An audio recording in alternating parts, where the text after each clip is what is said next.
people's revolution. This is the revolution. I want to hear everybody sing. Political leader of the United National Congress, the Honorable Kamla Persad-Bissessar, the best Prime Minister Trinidad and Tobago has ever seen. Colleagues from both the lower and upper houses of Parliament, brothers and sisters from the local government fraternity, brothers and sisters, the people of Trinidad and Tobago, a pleasant good evening. I stand here immensely proud coming after the presentation made by my brother Sean Sobers. And I just commented to him that he has evolved so much as a platform speaker that now he's one of our strongest speakers, both inside and outside of the Houses of Parliament. Yesterday, Trinidad and Tobago joined the international community in recognizing World Children's Day 2022. But while many other countries that found joy in the work they have been doing to protect and advance the rights of children, we in Trinidad and Tobago was once more faced with the brutal, savage, and barbaric reality of thousands of cases of abuse against our nation's children. The father of soca and prolific artist, the late Ras Shorty I, once sang, "Watch out, my children. It have a man with a bag of white powder who don't want to powder your face, but to bring shame and disgrace to the human race." Today, as our nation's children face being economically disadvantaged, criminally traumatized, and socially impoverished, Ras Shorty I's words is more relevant than ever as our nation grapples with a drug trade that fuels the murder and bloodshed of our sons and daughters.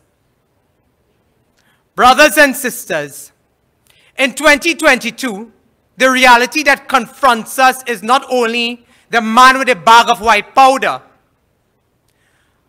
but the unfit, corrupt, blind, red and ready miscreants who have played active roles in the cover-up of abuse against our nation's children and who continue to feed the gangs through state contracts. As if the Justice Judith Jones report never existed, with daily publications of front pages bemoaning the abuse of children, the editors, columnists, PNM apologists, and others have moved on to the next hot topic. The revelation of over 400 cases of abuse being reported to the Children's Authority every month. It didn't find its way on the front page of yesterday's newspaper. It found itself hidden on page 8, somewhere thereabout. No one is calling out the government for neglect, hypocrisy, and lack of political will to effectively address this issue other than Kamla Persad-Bissessar and the United National Congress. Tonight, we in the UNC, we are calling on the pedophile national movement to set aside your personal interest in this matter. We are calling for you to explain why after 7 years, going on 8, that over 15 children's homes are still unlicensed, as admitted by Minister Ayanna Webster Roy in Parliament a few weeks ago. The pedophile national movement must set above their personal interest in child abuse and tell the country why several critical pieces of legislation dealing with the administration, evaluation, monitoring, and protecting of children have yet to be proclaimed. They have been in office for 7 going on 8 years, and they have passed all manner of legislation, but nothing as it relates to the protection of our nation's children. The People's National Movement, or the pedophile national movement, must set aside or declare their personal interest and indicate why every year the Children's Authority remains understaffed and under-resourced. At the Standing Finance Committee, I revealed that the Children's Authority staff, the staff inside of the Children's Authority, gave me the budget that they requested in terms of how much was needed to deal with the matters affecting the Children's Authority in the year 2022-2023. They reached out to me saying they wrote to the minister requesting a budget of 150 million to deal with the matters before the authority. The minister said when I asked, she said they could not give or they could not get everything they wanted. That was her response to the Children's Authority. Children have been raped. Children have been murdered. Children have been violated. And this government demonstrates through their words and their deeds that they do not care, and they are still sitting in the government of the Republic of Trinidad and Tobago today. We have turned into a sick, sadistic society if the most vulnerable in our land is treated like that by a prime minister and a government. Brothers and sisters, I understand that many children in the past 2 years in particular have been rejected by the Children's Life Fund as part of the government's cost-cutting measures. This has been done under the disguise of children with conditions such as beta thalassemia, rare blood conditions, etc., as not qualifying to be considered as immediately life-threatening. Tonight, the UNC calls for the Children's Life Fund legislation to be reviewed immediately. I was in the parliament when 4 years ago, our political leader, Mrs. Kamala Persad-Bissessar, she stood and she told them, she said the opposition was prepared to give our support for you to review that legislation to allow a greater number of children to benefit from the Children's Life Fund. She said, why don't you give tax breaks for businesses who can contribute? She said, why don't you establish a parliamentary oversight committee so we can determine what was the clogs in the system? Tonight we are asking what became of the Commission on Children that was established under the People's Partnership Government. We ask, where is the task force that was meant to administer and administrate the Couva Children's Hospital?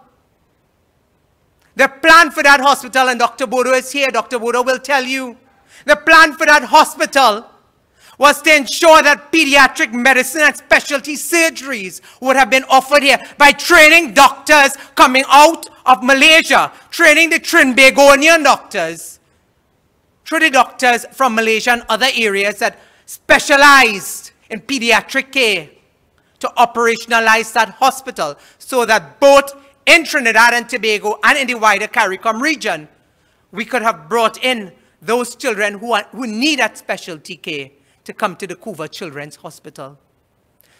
Sean told you this evening how the national security system in this country has collapsed.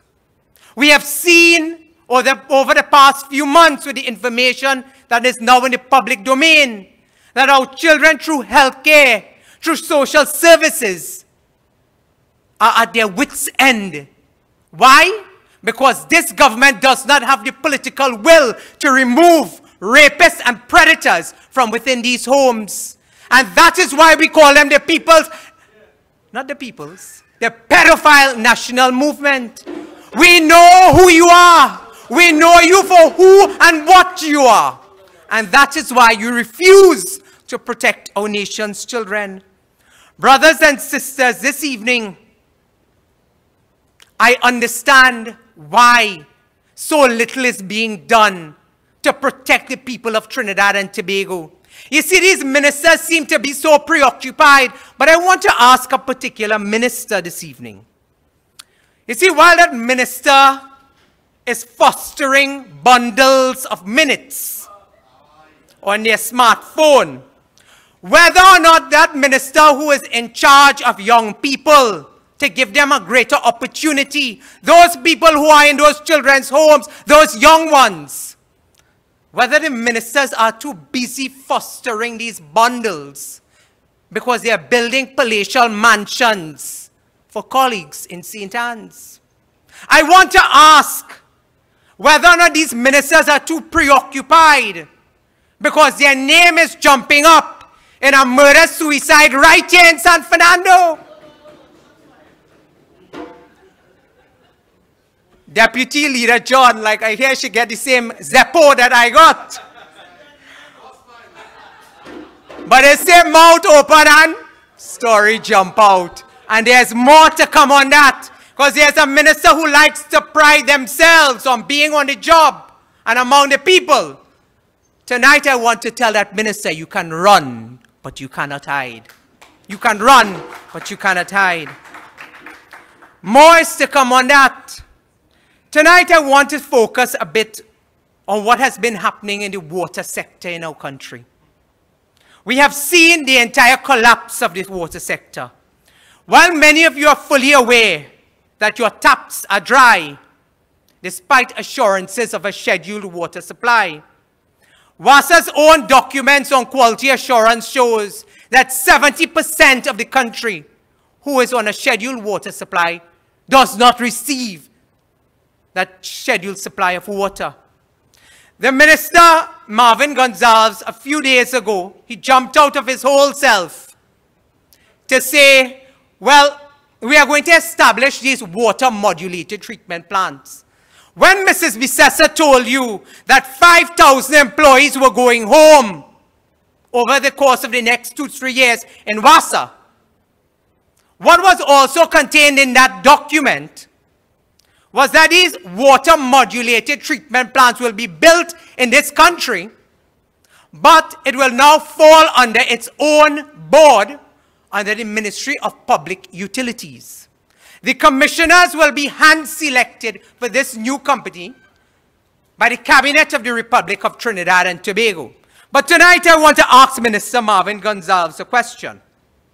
You see, you've cut WASA in 2021-22 financial year by 350 million.